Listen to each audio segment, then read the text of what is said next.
সুপ্রিয় দর্শক, আজ আপনাদের পদ্মা সেতু সম্পর্কে গোপন কিছু তথ্য জানাতে চলেছি।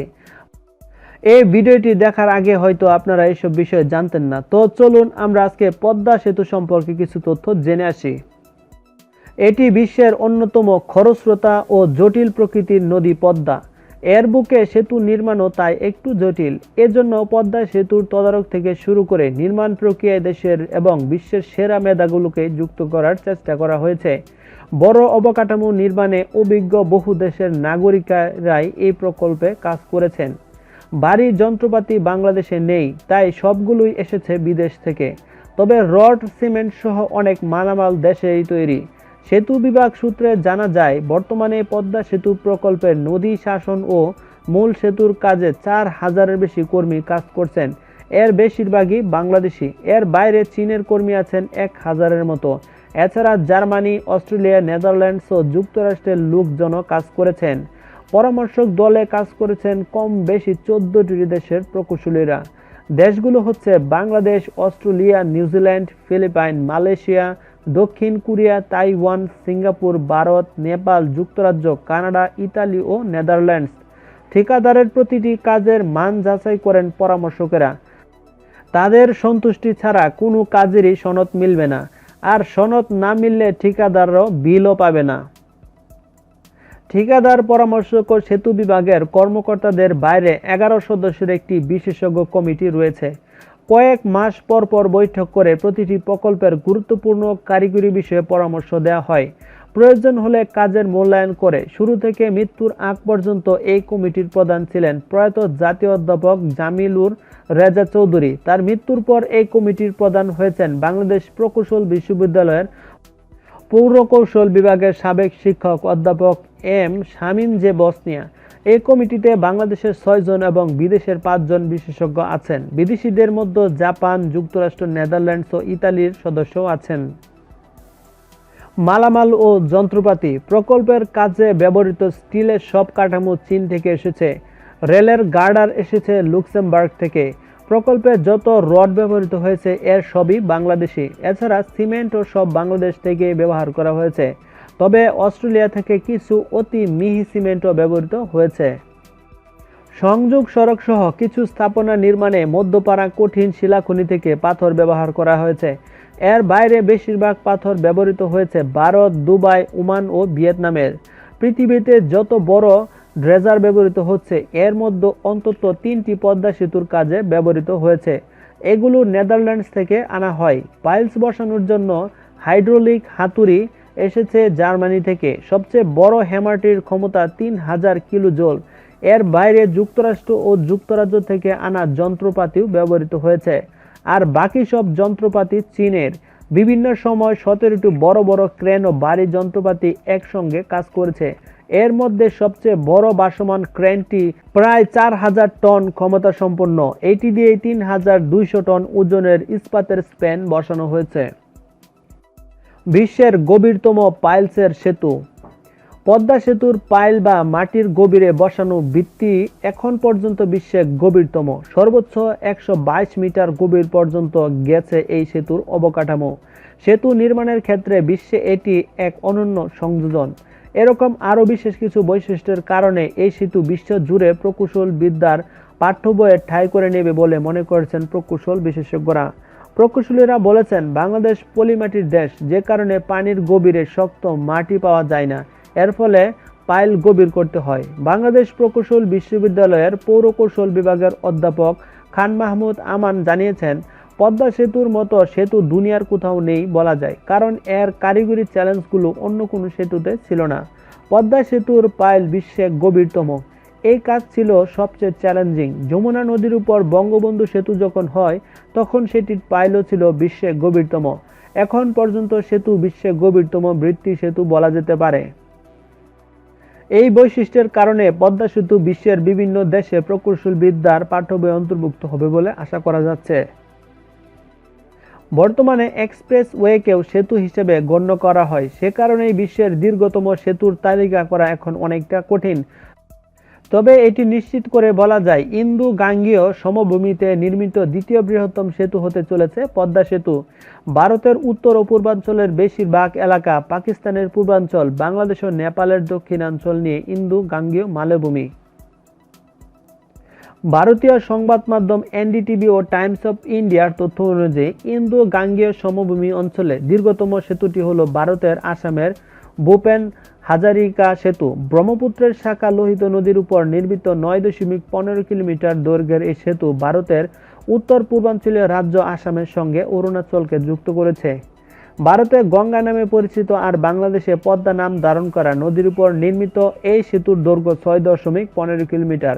এতদিন পদ্মা গঙ্গার উপর নির্মিত দীর্ঘতম সেতু ছিল ভারতের বিহারের মহাত্মা গান্ধী সেতু, 5.75 কিলোমিটার দীর্ঘ। সড়ক সেতুটি বিহারের পাটনার সঙ্গে উত্তরাঞ্চলীয় হাজিপুরকে যুক্ত করেছে। তবে পদ্মা সেতু গঙ্গা পদ্মার উপর দীর্ঘতম সেতুর তকমা খুব বেশি দিন ধরে রাখতে পারবেন না বলে ধারণা করা হচ্ছে, কারণ বিহারেই গঙ্গার উপর নির্মাণ করা হচ্ছে 9.76 কিলোমিটার দৈর্ঘ্যের কাচ্চি দরগা বিদুপুর সেতু। 2021 সালের নভেম্বরে 6 লেনের সড়ক সেতুর নির্মাণ কাজ শেষ হওয়ার কথা রয়েছে। বর্তমানে বিশ্বের দীর্ঘতম সেতু হল চীনের Danyang Kunshan grand bridge. BBC, CNN ও চীনের রাষ্ট্রীয় সংবাদ মাধ্যম সিনহুয়ার তথ্য অনুসারে 164.8 কিলোমিটার দৈর্ঘ্যের এই রেল সেতু চীনের সাংহাইয়ের সঙ্গে শেংজুয়া প্রদেশের নানজিং এলাকাকে যুক্ত করেছে। এর কিছু অংশ গেছে পানির উপর দিয়ে, বাকিটা স্থলভাগের উপর। 10,000 কর্মীরা নিরলস প্রচেষ্টায় মাত্র 4 বছরে সেতুটির নির্মাণ কাজ সম্পন্ন হয়। 2010 সালে নির্মাণ শেষ হওয়ার পর 2011 সালে এটি উদ্বোধন করা হয়।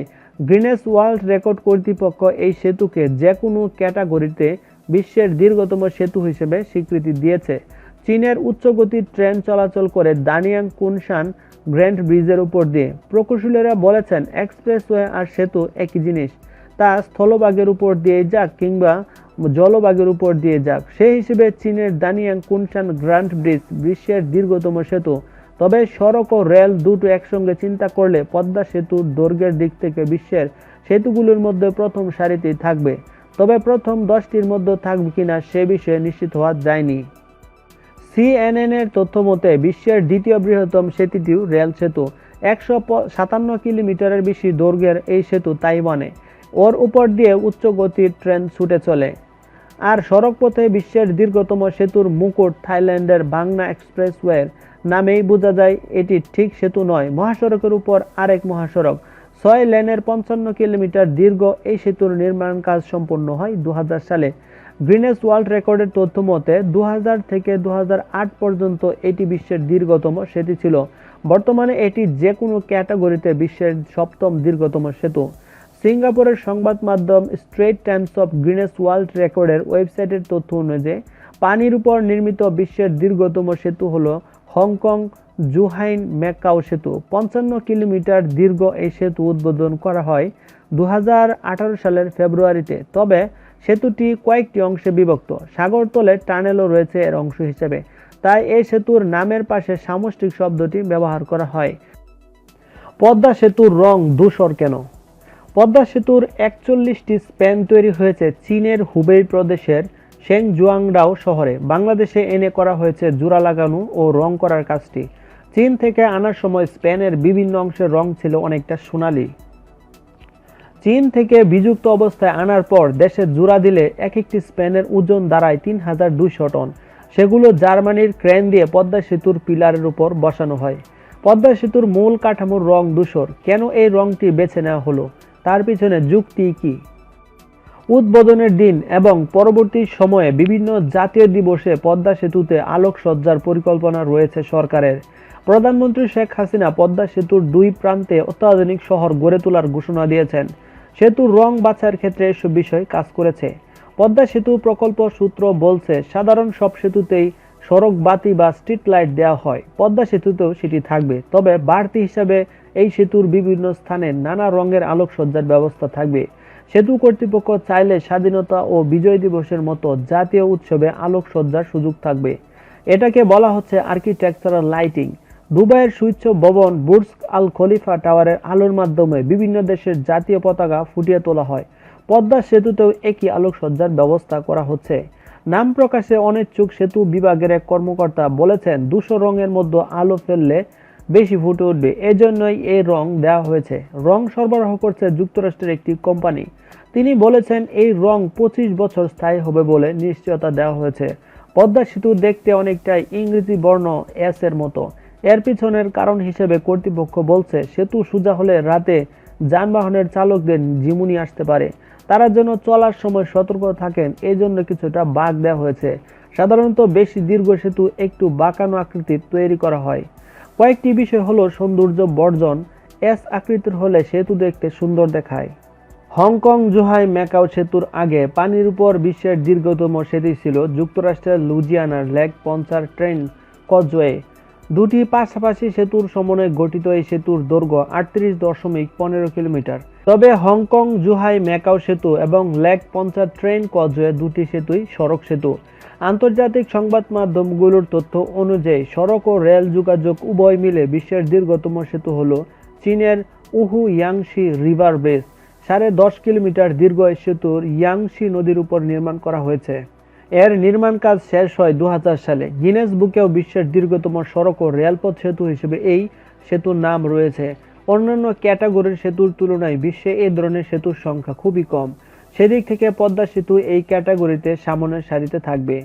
বুয়েটের অধ্যাপক খান মাহমুদ আলম জানান, যমুনা নদীর উপর বঙ্গবন্ধু সেতু যখন তৈরি হয় তখন বিশ্বে বিশাল সব সেতু তৈরির হিড়িক পড়েনি। গত 10 বছরে বিশ্বজুড়ে ব্যাপক উন্নয়ন কাজ হয়েছে। চীন সহ বিভিন্ন দেশে বড় বড় অনেক সেতু হয়েছে। চীন সমুদ্রের উপর এত বড় সেতু তৈরি করেছে যে এখন 5, 6 কিংবা 7 কিলোমিটার দৈর্ঘ্যের সেতু অনেকটা সাধারণ হয়ে গেছে। তো বন্ধুরা, কেমন লাগলো আমাদের ভিডিওটি? আপনাদের এই পদ্মা সেতু সম্পর্কে গোপন কিছু তথ্য দেওয়ার চেষ্টা করেছি, হয়তো আপনাদের কাছে ভালো লাগতে পারে। আর যদি ভালো লাগে তাহলে আমাদের ভিডিওতে একটি লাইক দিবেন এবং ফেসবুকে সবার সাথে শেয়ার করতে ভুলবেন না। আর বিশেষ করে আমাদের চ্যানেলটি সাবস্ক্রাইব করে পাশে থাকা বেল বাটনটি চাপবেন, যাতে পরবর্তী ভিডিও পান আপনি সবার আগে। তো আজকের মতো বিদায়, ধন্যবাদ। নিউজটি সম্পূর্ণ দেখার জন্য ধন্যবাদ। ভিডিওটি ভালো লাগলে লাইক শেয়ার করুন এবং প্রতি ঘন্টার আপডেট নিউজ পেতে আমাদের চ্যানেলটি সাবস্ক্রাইব করে রাখুন। আসসালামু আলাইকুম।